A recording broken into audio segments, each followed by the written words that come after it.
अस्सलाम वालेकुम क्लास। अच्छा, लास्ट टाइम हमारा टॉपिक स्टार्ट हुआ था इंडस्ट्रियलाइजेशन पाकिस्तान का, जिसके रिस्पॉन्सेज आप लोगों के मैंने देख लिए हैं। और एक चीज़ जो मैंने आप लोगों को क्लियर करनी है, लास्ट टाइम भी आप लोगों को लाइक कुछ लोग जो हैं उनको ये इश्यूज़ होते हैं कि मैम हम रिस्पॉन्ड कर रहे होते हैं तो फिर हमारे मार्क्स क्यों कम हो जाते हैं। सो मैं एक बार आपको क्लियर कर दूं, आपके रिस्पॉन्सेज अगर कॉपी पेस्ट होंगे या कहीं से भी नेट से उठाए हुए होंगे तो मुझे ऐसे रिस्पॉन्सेज की कोई ज़रूरत नहीं है। आप में से जो लोग लेक्चर को सही से सुनते हैं और उसके बाद रिस्पॉन्ड करते हैं और प्रॉपर वे में रिस्पॉन्ड करते हैं, मैं मार्क्स सिर्फ उनके मार्क करूँगी। बाकी लोग चाहे जितना मर्ज़ी रिस्पॉन्स करें, उनकी अटेंडेंस भले ही मार्क हो रही है पर मेरी तरफ से आपको मार्क्स नहीं मिलेंगे, क्योंकि आप में से बहुत सारे ऐसे लोग भी हैं जिनका मैं बिहेवियर नोटिस कर रही हूँ। लेक्चर आता है, लेक्चर 15-20 मिनट 30 मिनट का भी होता है पर उनके रिस्पॉन्सेज 10 मिनट में आना शुरू हो जाते हैं। तो हाउ इज़ इट पॉसिबल कि लेक्चर 30 मिनट्स का है और आपने 10 मिनट में ही सारा कुछ समझ लिया कि उस लेक्चर में क्या है। आपने अगर उसको जो है सिर्फ स्किम आउट किया है और उसे बस भगा के चेक किया है, या आपने जस्ट ऊपर ऊपर से चेक करके आपने एक दूसरे के रिस्पॉन्सेस पढ़ के उसका जवाब दे दिया है, तो वो भी मुझे पता चल रहा है और उस तरह के रिस्पॉन्सेस के मार्क्स मैं एंड पे नहीं लगाऊंगी। तो ये आप अपने ऊपर ही देख लो। अगर आप समझ रहे हो कि मुझे पता नहीं चल रहा या मैं कुछ कह नहीं रही, तो ऐसा बिल्कुल भी नहीं है कि मुझे पता नहीं चल रहा और ना ही मैं कुछ कह रही हूँ। ठीक है। सो पता मुझे सारा ही चल रहा है और इसका नुकसान आपको खुद बाद में होगा। ठीक है। अच्छा, इंडस्ट्रियलाइजेशन इन पाकिस्तान पे क्रिटिसिज्म इन्होंने जो किया, this policy produce inequality between different classes and also, ये जो लास्ट पॉलिसी थी इसके ऊपर क्रिटिसिज्म था कि this policy produce inequality between different classes and also created regional inequality between east and west Pakistan. Criticism इसके ऊपर यह आया था कि इस पॉलिसी ने, ये जो पीछे पॉलिसी थी गवर्नमेंट की, जो ये आई थी, इस जो हमने लास्ट पढ़ी है, इस पॉलिसी के ऊपर क्रिटिसिज्म ये आया था कि ये डिफरेंट क्लासेस के दरमियान जो है वो इनइक्वालिटी क्रिएट कर रही है, और ईस्ट एंड वेस्ट पाकिस्तान के दरमियान भी इनइक्वालिटी क्रिएट कर रही है। ठीक है। उसके बाद आ जाता है industrialisation in Pakistan, main feature of Bhutto's industry policy. अब इसके बाद आ जाती है भुट्टो की industry policy. Bhutto came on the basis of socialist agenda. Bhutto का फोकस जो था वो सोशलिज्म के ऊपर था, कैपिटलिज्म के ऊपर नहीं।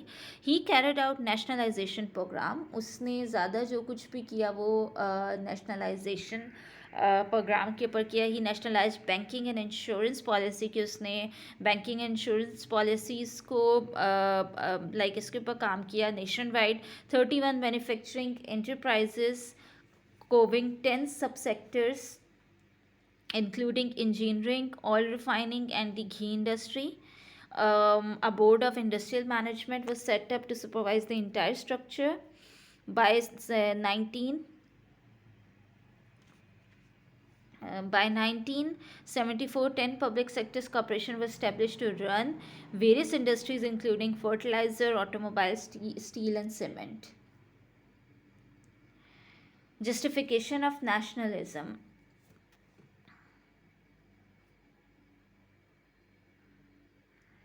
Okay.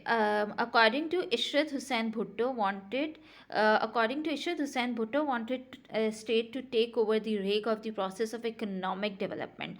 इशरत हुसैन के अकॉर्डिंग भुट्टो जो चाहता था वो ये चाहता था कि wanted state to take, state यानी नेशनल सोशलिज्म में ये होता है ना कि स्टेट ओवरऑल इकोनॉमिक डेवलपमेंट के प्रोसेस के ऊपर फुल फोकस करती है, कैपिटलिज्म नहीं, प्राइवेट ओनरशिप नहीं है। Nationalisation campaign was response to the perceived failure of the trickle down growth. The reforms were meant to reduce the concentration of economic power among the two leading industries, the famed 22 families. अच्छा, अब आगे आ जाता है 1970 was marked by Indo-Pak War, OPEC oil shocks of 1973, series of 1970s को Indo पाक war का वो time था, तो उस टाइम पे क्या क्या चेंजेस आई इंडस्ट्रियलाइजेशन में पाकिस्तान की। OPEC oil shocks of 1973, like इसके ऊपर इफेक्ट हुआ। Series of adverse weather conditions and disease related tax on crops, weather conditions बहुत ख़राब रहीं, डिजीज़ अटैक रिलेटेड अटैक्स हुए क्रॉप्स के ऊपर, यानी फसलें ख़राब हुई। डीवैल्यूएशन ऑफ करेंसी 1972 में करेंसी बहुत नीचे गिरी to remove distortion in the exchange rate regime. Nationalization proved bane for large scale industry but a boon to small scale industry. Nationalisation जो थी वो लार्ज स्केल इंडस्ट्री के लिए बुरी साबित हुई और स्मॉल स्केल इंडस्ट्री के लिए अच्छी साबित हुई। ठीक है, अच्छा उसके बाद आ जाता है कि liberalisation, deregulation and privatisation, Washington consensus, Zia's military regime carried out the denationalization policy. In 1977, the cotton, rice and flour mills were denationalized. फिर उसके बाद liberalisation, deregulation and privatisation, Washington consensus. अब इसमें क्या हुआ कि Zia's military regime carried out the. अब वो जो नेशनलाइजेशन पॉलिसी जो भुट्टो ने बनाई थी उसको ज़िया ने ख़त्म कर दिया। इन 1977 कॉटन, राइस, फ्लोर मिल्स वर डीनेशनलाइज, इनको डीनेशनलाइज कर दिया गया। In the 5th 5-year plans, public sector investment was confined to the competition of ongoing projects and emphasis was placed on the self-financing of industry. अब ये जो 5th 5-year plans था, public sector investment was confined to the completion of, कि वो जो भी पुराने projects हैं वो कंप्लीट हों, लेकिन नए से क्या था कि सेल्फ फाइनेंसिंग इंडस्ट्री के ऊपर फोकस था। Expert advisory cell as aid to the ministry of production to monitor public sector performance.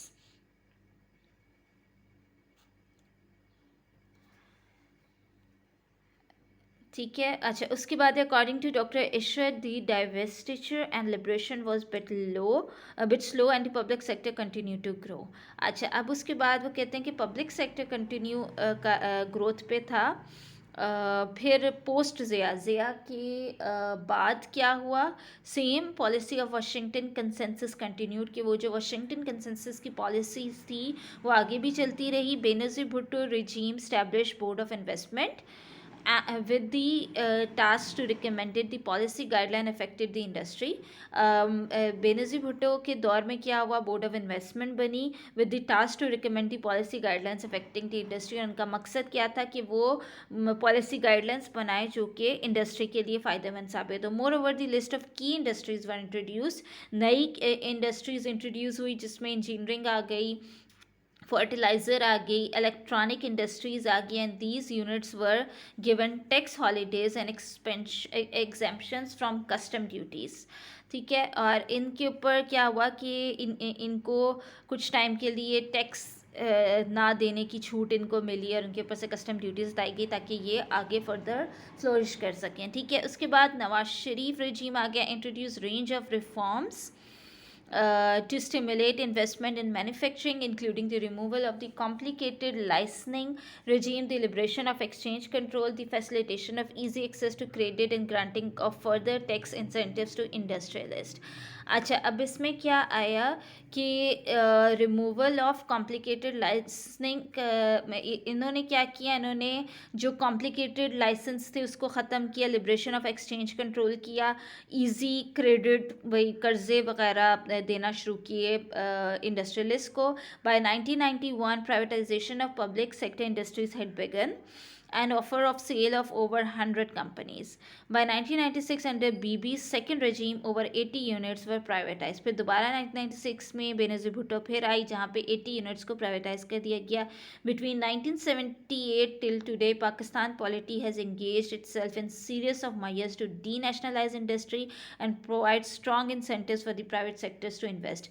और 1978 से लेके आज तक पाकिस्तान का ज़्यादा फोकस रहा है कि डीनेशनलाइज किया जाए इंडस्ट्रीज़ को और ज़्यादा से ज़्यादा फ़ायदा प्राइवेट सेक्टर्स को मिलता है कि वो ज़्यादा से ज़्यादा इन्वेस्ट करें यहाँ।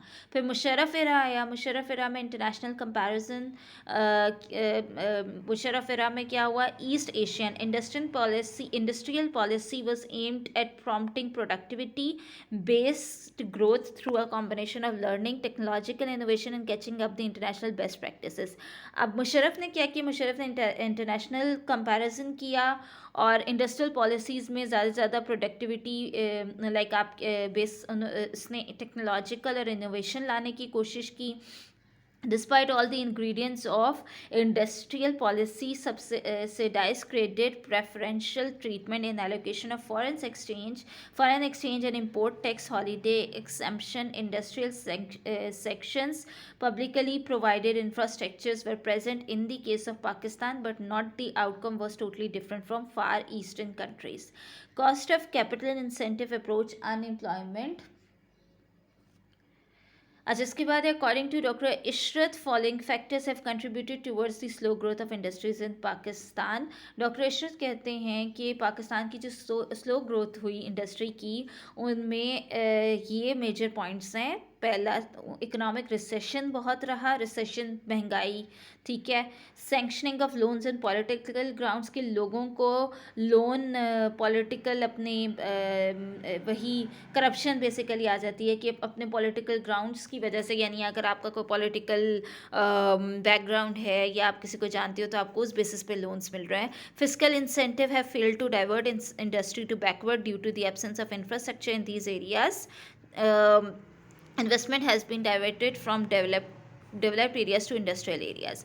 कि इंफ्रास्ट्रक्चर जो बैकवर्ड एरियाज़ थे वहाँ पे इंडस्ट्रीज़ इतनी ज़्यादा काम नहीं कर पाई और ज़्यादातर जो फोकस था वो डेवलप्ड एरियाज़ पे ही रहा, क्योंकि अगर इंडस्ट्रीज़ उन एरियाज़ में भी फैलाई जाती, वहाँ का इंफ्रास्ट्रक्चर ज़्यादा बेहतर किया जाता जो कि इतने डेवलप्ड एरियाज़ नहीं है, तो भी एक फ़ायदा होता कंट्री को. फिर उसके बाद allocation of industrial licence and credit was guided by consideration of patronage crony capitalism.